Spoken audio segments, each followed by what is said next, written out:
앞으로 저희는 몇 주에 걸쳐서 야고보서 강해를 함께 하려고 합니다. 야고보서는요, 오랫동안 좀 논란이 굉장히 많았던 책이었어요. 야고보서가 AD 한 45년쯤에 기록이 되었는데요. 대부분의 신약 성경이 60년 이후에 그 전후로 기록된 것으로 볼 때 야고보서는 신약 성경 중에서 가장 먼저 기록된 책입니다. 그럼에도 불구하고요, 정경이 추가될 때는 늦게 추가된 아주 그런 책이기도 합니다. 그리고 야고보서는 1500년대 마틴 루터에 의해서 다시 한번 또 외면받기 시작을 해요. 종교개혁자 마틴 루터의 시대의 교회는 어땠냐? 굉장히 영적으로 부패하고 타락했던 그런 때였습니다. 그러니까 성경적 가르침과 전혀 먼 가르침을 교회에서 가르치고 있었던 거예요. 하나님께 열심을 보이면, 하나님께 공로를 쌓으면, 내가 선을 많이 베풀면 하나님께서 나를 인정해 주시고 나를 하나님의 자녀로 삼아 주시고 내가 천국 갈 수 있어 라는 공로주의, 내가 열심히 노력해야지만, 율법을 지켜야지만 그때 하나님의 자녀가 되고 천국 갈 수 있어 라는 그런 잘못된 구원관을 가르치는 거예요. 그래서 면죄부가 또 굉장히 많이 팔리기도 했잖아요. 그러니까 사제였던 마틴 루터도 그렇게 신앙생활을 했거든요. 열심히 노력하면서 하나님께 어떻게 하면 내가 더 이쁨 받을까 신앙생활을 했는데, 그러다가 로마서에서 이신층의라는 말씀을 딱 얻게 됩니다. 믿음으로 의롭게 되는 거야. 내가 열심히 노력해서 하나님이 이쁘다 내가 너 이제 네 죄를 용서해 줄게, 그렇게 해서 용서받는 게 아니라 믿음으로 말미암아 내 죄가 깨끗하게 용서받는 거라는 이신층의의 복음을 그가 깨닫게 돼요. 로마서 3장 28절인데요. 우리 함께 한번 읽어볼까요? 시작. 그러므로 사람이 의롭다 하심을 얻는 것은 율법의 행위에 있지 않고 믿음으로 되는 줄 우리가 인정하노라. 그리고 그가 종교개혁을 일으킵니다. 여러분, 우리가 지금까지 잘못 알았습니다. 그게 아니었네요. 내가 열심으로 노력해서 내가 공로를 쌓아야지만 하나님께서 그때 나를 인정해 주시고 내가 하나님의 자녀가 되고 천국 가는 거, 그것이 아니라 오직 믿음으로 예수님께서 나의 죄를 십자가에서 용서하시고 다시 부활하신 그 예수님을 믿기만 하면 내가 의롭게 되는 것입니다. 믿음으로 내가 하나님의 자녀가 되는 것입니다 라고 그가 아는 것입니다. 그런데 그가 성경을 읽다 보니까 야고보서에서는 전혀 반대되는 얘기를 하는 거예요. 야고보서 2장 24절 한번 볼까요? 함께 읽겠습니다. 시작. 이로 보건대 사람이 행함으로 의롭다 하심을 받고 믿음으로만은 아니니. 야고보서는 말하는 거예요.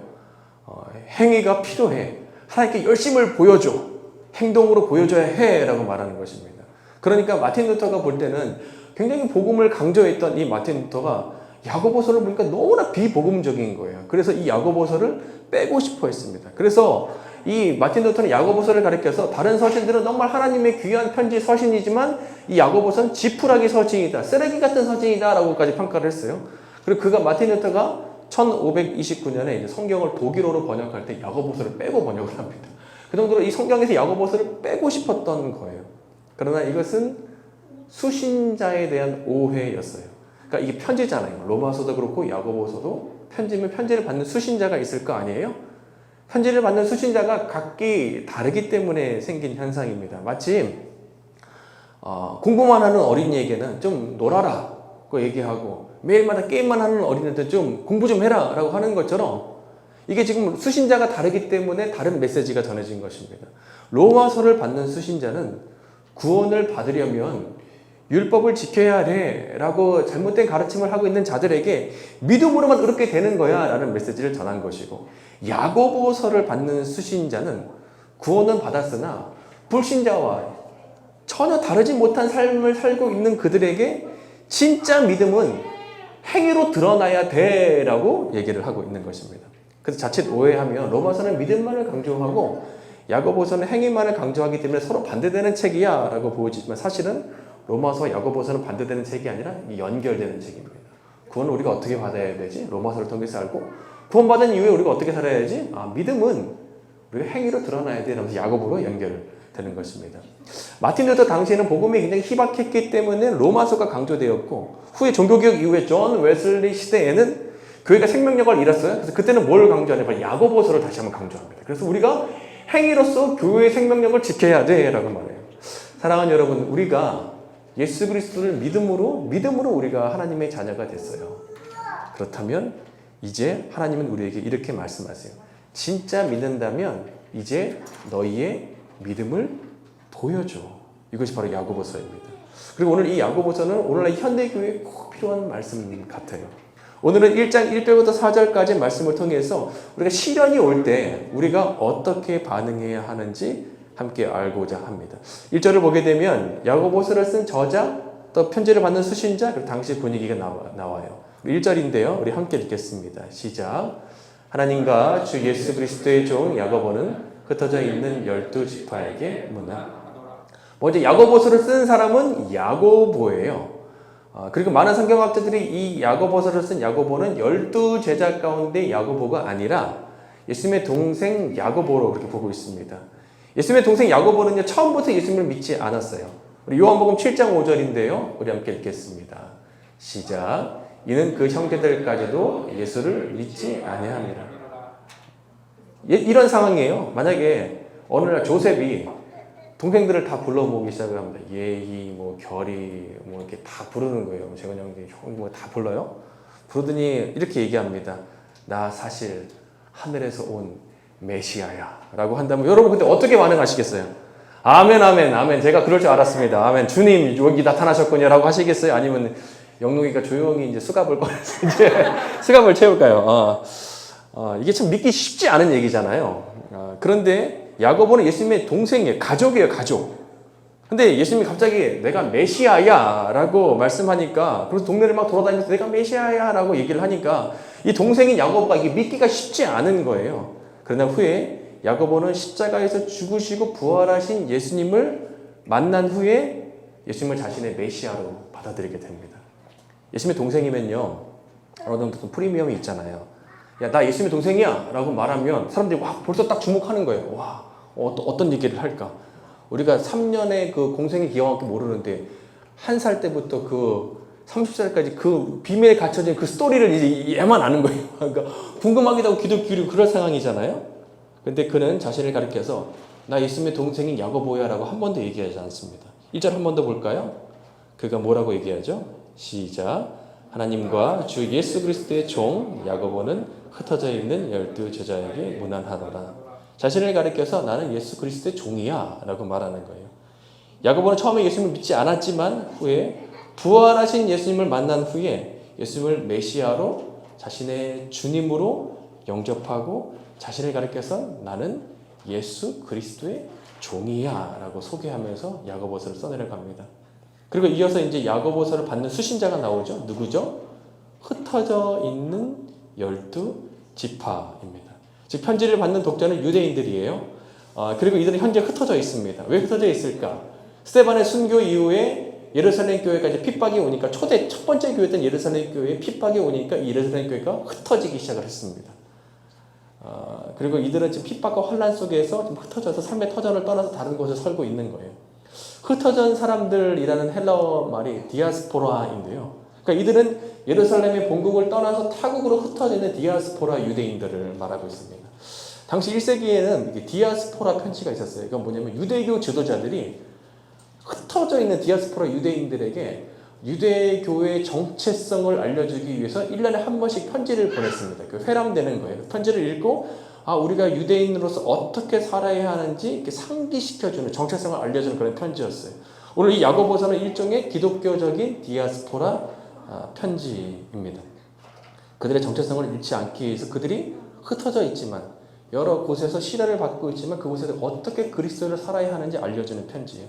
야고보서가 이제 45년 그쯤에 쓰여졌는데 이때는 예루살렘뿐만 아니라 흩어져 있는 전 지역의 그리스도인들을 핍박하고 있던 그런 상황이에요. 그러니까 이들이 예루살렘을 떠나서 핍박을 떠나서 흩어졌지만 그곳에서도 또 다른 유대인들에게 핍박을 받고 있는 그런 상황입니다. 많은 시련을 겪고 있는 상황이에요.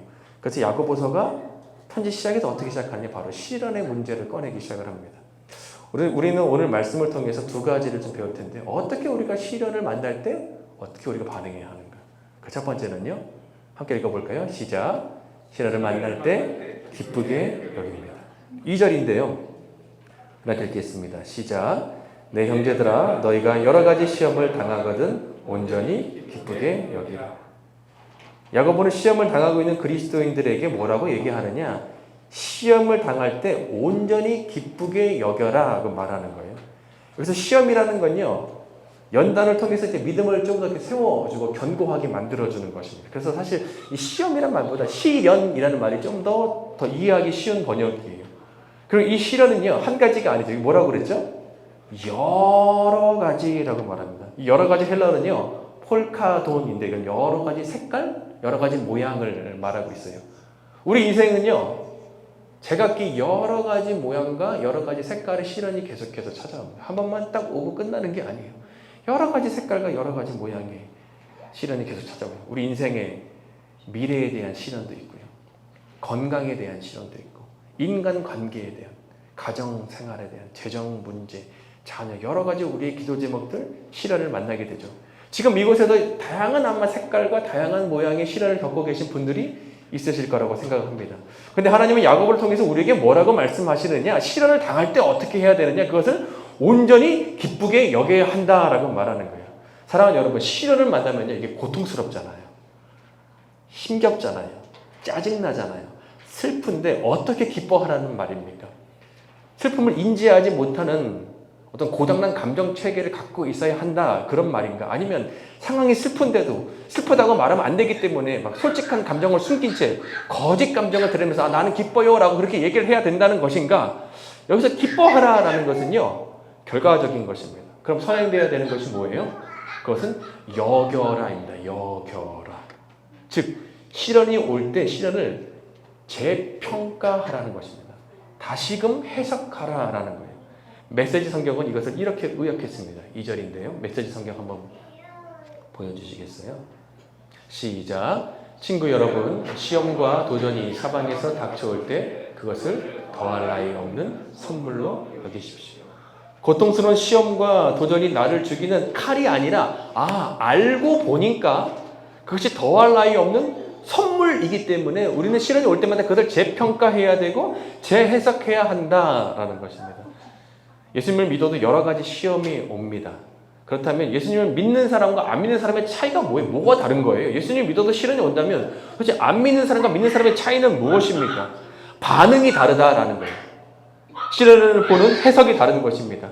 시련이 하나님께서 숨겨두신 깜짝 선물이었네 라고 우리가 그것을 알아차린다라는 거예요. 시련이 올 때 내가 운이 안 좋네, 재수가 참 없네, 혹은 조상들이 이렇게 나를 이렇게 지켜주지 못하는 거야, 왜 이런 일이 생기는 거야 라면서 상황 탓, 다른 사람 탓, 조상 탓하는 것이 아니라 그리스도인들은 하나님께서 나에게 시련을 주셨을 때 이 시련을 통해서 궁극적으로 하나님께서 내 인생에서 이루고자 하시는 선한 목적, 아름다운 일들이 있지, 그래 내 삶에 하나님이 역사하시고 그분의 뜻이 이루어지겠구나, 이것이 더할 나위 없는 선물이 되겠구나라고 우리가 그렇게 해석을 한다라는 것입니다. 사랑하는 여러분, 시련이 올 때요, 우리 혼자 있는 거 아니에요. 하나님이 우리와 함께 하십니다.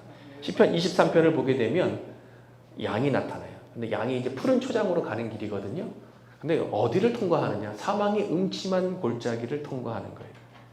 햇빛이 들지 않은 어두컴컴한 골짜기를 통과합니다. 그곳에 늑대들이 우글우글거리고 있어요. 양이 얼마나 무섭겠어요? 그런데 곁에 누가 있냐? 바로 선한 목자가 있는 거예요. 근데 그 손에 뭐가 있냐? 지팡이와 막대기가 있는 거예요. 지팡이는 이렇게 구부러져 있잖아요. 양이 다른 길로 가면요, 위험한 길로 가면요, 목에 딱 걸어서 이쪽으로 오라고 당기는 거예요. 혹은 목자를 떠날 때, 안전지대를 떠날 때 다시 한번 끌어오는 거예요. 일로 오라고, 일로 오라고. 여기 안전하다고.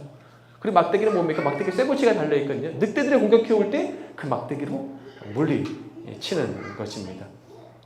비록 양은요, 눈에 빛이 없는 깜깜한 어두컴컴한 사막의 음침한 골짜기를 걸어가고 있고 귀에는 아주 그냥 늑대 울음소리가 가득 들리고 있지만 그 곁에 선한 목자가 지금도 함께하고 계시기 때문에 궁극적으로 사망의 음침한 골짜기를 통과해서 푸른 초장, 맑은 물가로 도달하는 것입니다. 사랑하는 여러분, 시련을 통과할 때 그 시련에 숨겨진 선물이 있음을 반드시 기억하시기 바랍니다. 그래서 하나님께서 말씀하시는 거예요. 이것이 사실은 선물이에요. 깜짝 선물, 서프라이즈 선물이에요.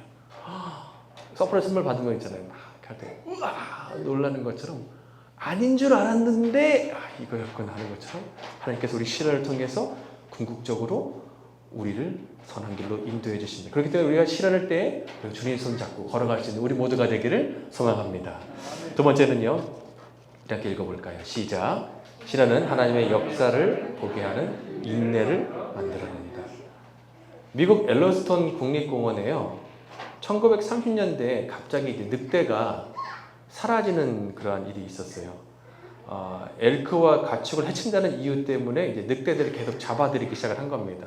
근데 좀 뜻밖의 상황이 펼쳐진 거예요. 늑대가 사라지자요, 갑자기 늘어난 사슴이 풀과 나무를 막 먹어 해치기 시작을 했습니다. 그래서 숲이 점점 황폐해지기 시작을 했어요. 먹이가 부족해졌고 사슴이 강가의 나무까지 이제 먹기 시작을 했습니다. 강가의 나무들이 이제 점점 사라지기 시작을 하니까 강에 살던 비버들도 이제 굶주리기 시작을 하는 거예요. 비버들이 이제 만든 댐이 있었는데 그 댐으로 이제 강물을 가두어서 그곳을 항상 나무가 자라게 했는데, 그래서 이제 나무에 수분이 공급이 된 거예요. 근데 이제 비버들도 더 다 사라지게 되자 댐들도 없어지고 결국 강까지 황폐해지게 된 것입니다. 그래서 옐로스톤 국립공원이요, 점점 이제 황폐해지고 이상한 모습으로 변해가는 거예요. 그래서 결국 1990년에 미국 정부가 이제 캐나다에서 늑대를 사들입니다. 캐나다에서 늑대를 사와서 이제 옐로스톤을 다시 풀기 시작을 해요. 그러다 늑대가 사슴을 잡아먹기 시작을 했고, 사슴 수가 줄어들기 시작을 하면서 강가의 작은 꽃과 나무들이 다시 피어오르기 시작하면서 예전의 옐로스톤 모습으로 다시 갖춰지게 됐어요.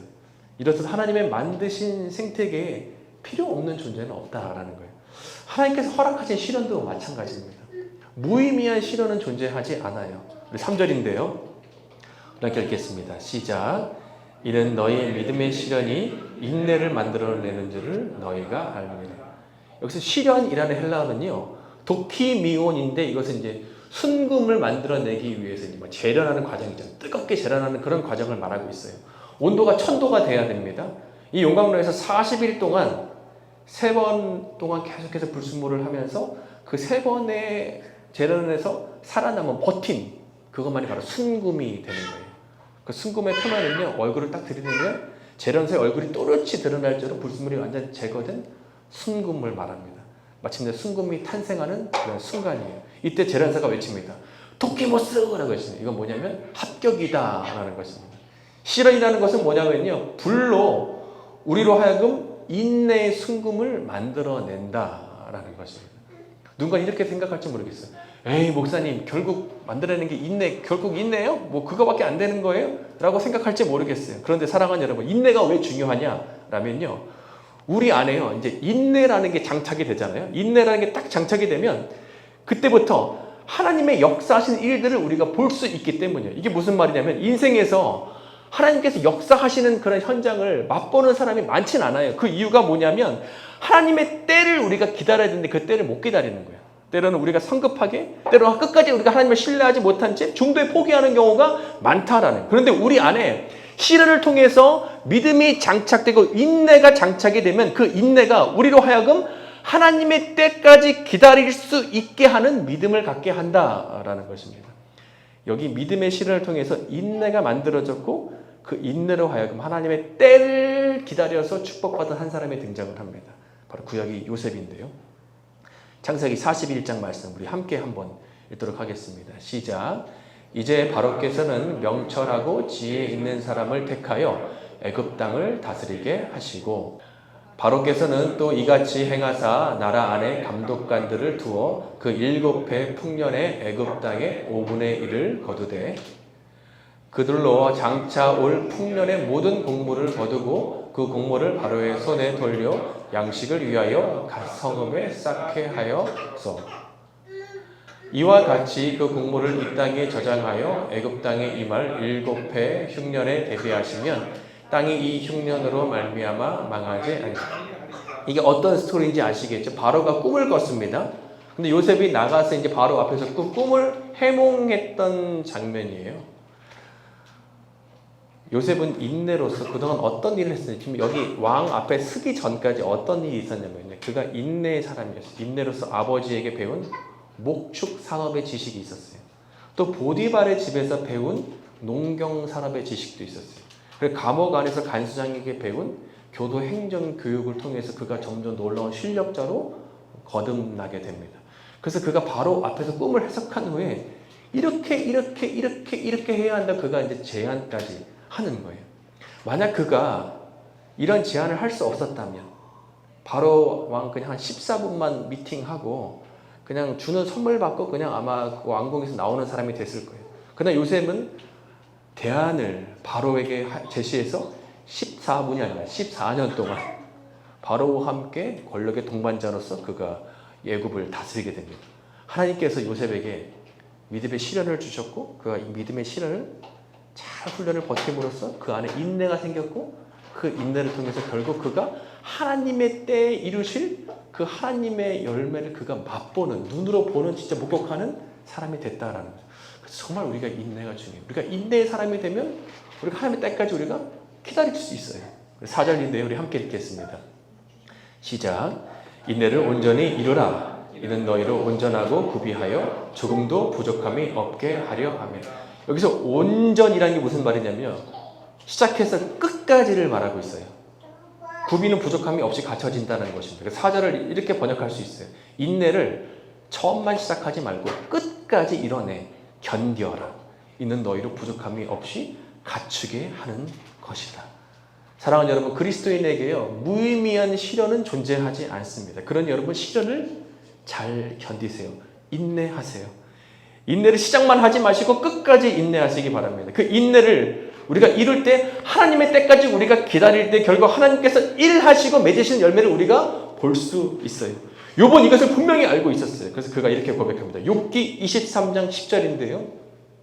이렇게 읽어봅시다. 시작.